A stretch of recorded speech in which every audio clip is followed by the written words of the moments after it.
स्कंद पुराण के आवंत्य खंड चतुर्शीति लिंग महात्म्य के अनुसार विश्वकर्मा की पुत्री संज्ञा का विवाह सूर्य देव से हुआ था।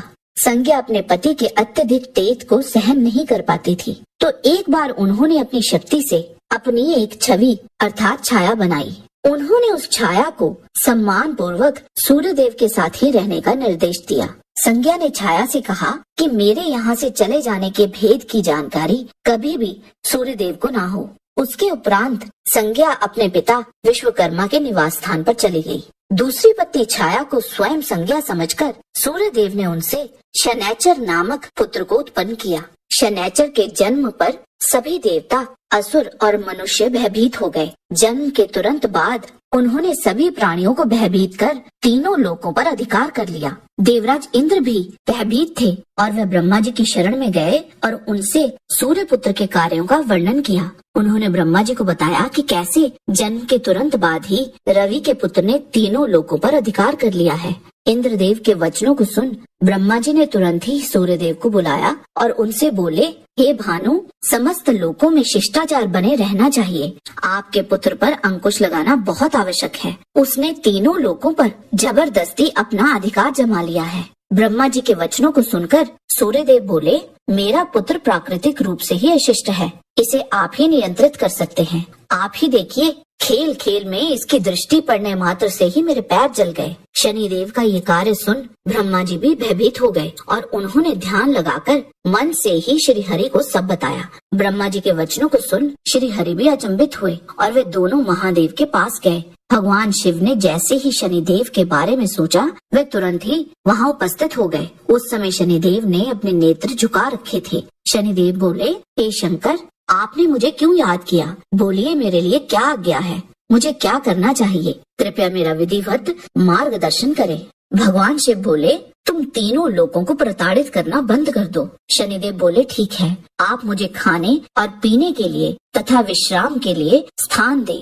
भगवान शिव ने शनिदेव को एक उत्कृष्ट स्थान प्रदान किया। वह बोले, मेष तथा अन्य राशियों में उचित क्रम के रहते हुए आप मनुष्यों को परेशान कर सकते हैं। इससे तुम निश्चित ही संतुष्ट तथा प्रसन्न रहोगे।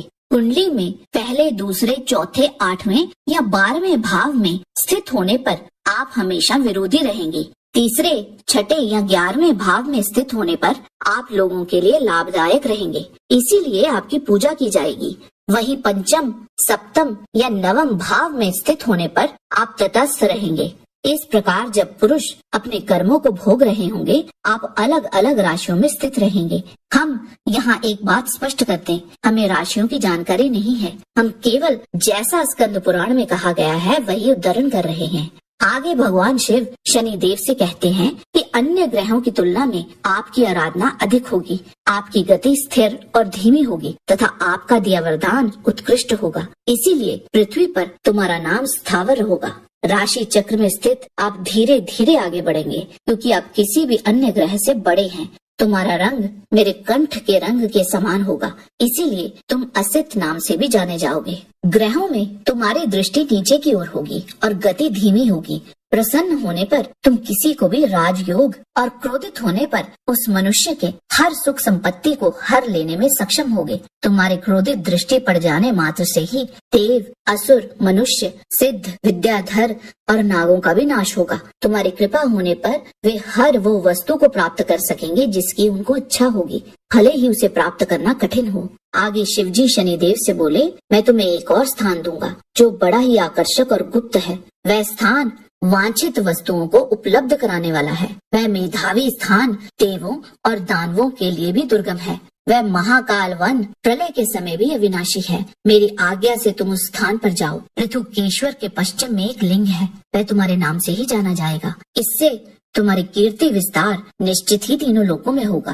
भगवान शिव की आज्ञा का पालन करते हुए शनिदेव शीघ्र ही उस शुभ महाकाल वन में चले गए और वहाँ उन्होंने उस महान लिंग को देखा। उसी लिंग को ब्रह्मांड में स्थावरेश्वर लिंग के नाम से जाना जाता है। शनिदेव बोले, मेरे द्वारा किए जाने वाले उत्पीड़न का उन लोगों पर कभी प्रभाव नहीं पड़ेगा जो श्रद्धा पूर्वक उस स्थावरेश्वर लिंग का दर्शन करेंगे। शनिवार, जो कि मेरा ही दिन है, उस दिन यदि कोई भक्त निर्पवाद रूप से लिंग के दर्शन करता है तो मैं निस्संदेह उसकी सभी विपत्तियों को नष्ट कर दूंगा। मैं पीड़ा देने वाले अन्य हानिकारक ग्रहों को भी नष्ट कर डालूंगा।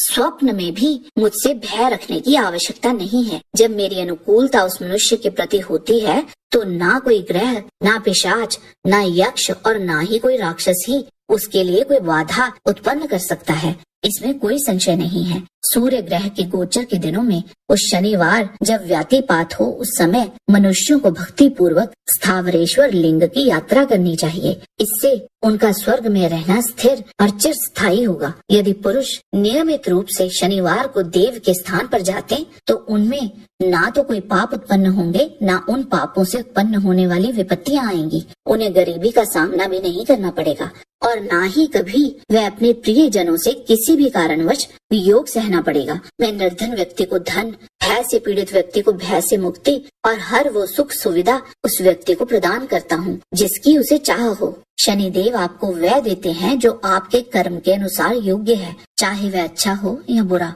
ना तो मनुष्य, ना यक्ष, ना देवता और ना ही कोई अन्य जीव उनके न्याय से मुक्त है। शनैचर की दृष्टि का प्रभाव तो देवी पार्वती जी के पुत्र ने भी झेला था, तो हम मनुष्यों की तो बात ही क्या है। यह संपूर्ण वृतांत केवल स्कंद पुराण पर ही आधारित है। जय शनिदेव। आज के वीडियो में बस इतना ही। आशा करते हैं कि आपको हमारा ये वीडियो अवश्य पसंद आया होगा। कृपया इसे लाइक और शेयर अवश्य करें। किसी भी प्रकार की त्रुटि के लिए आप सबसे क्षमा याचना करते हुए आपसे निवेदन है कि प्रेम पूर्वक परम पिता परमात्मा को मन में धारण करें और बोलें, वैदिक सनातन धर्म की सदा ही जय।